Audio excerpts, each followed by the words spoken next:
नमस्ते, प्रणाम दोस्तों। मिडिल ईस्ट में युद्ध चरम पर है। ईरान के राष्ट्रपति ने सीधा मिडिल ईस्ट के देशों को धमकी दिया है, यदि आपने मेरे दुश्मनों को अपनी जमीनें उपयोग में दिया तो आपके तरफ से मेरे ऊपर हमला माना जाएगा। दोस्तों, ईरान ने सही कहा है, क्योंकि तुमको क्या जरूरत है भाई किसी के देश के ऊपर अपने जमीनों को यूज करने देना।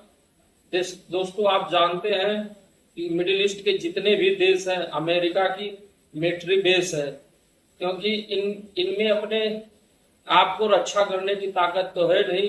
अमेरिका को मिलिट्री बेस बना के दिए हैं। तुमको क्या जरूरी है अपने देश में किसी देश की मिलिट्री बेस देने की? आपको अपने देश की रक्षा करने नहीं आता है?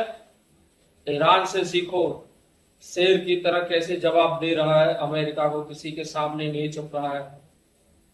कि मिडिल ईस्ट के जितने भी देश हैं इनमें दम ही नहीं है, इन अपने ही देश ये रक्षा करने में असमर्थ है, तो दूसरे देश को कैसे ही बचा पाएंगे। इनको तो चाहिए कि ईरान पे जो हमला हो रहा है उनको शांत मिल करके शांत समझौता किया जाए, लेकिन इनमें दम नहीं है। अमेरिका को और चढ़ा रहे हैं, न्योता दे रहे हैं कि आओ मारो ईरान को। लेकिन दोस्तों, ईरान इतना कमजोर नहीं है। तुम लोग जितने कमजोर समझ रहे हो इतना कमजोर नहीं है। ईरान में दम है। तुम्हारे ही देश में मिलिट्री बेस बना के अमेरिका तुम्हारे ही संप्रभुता को लूट रहा है।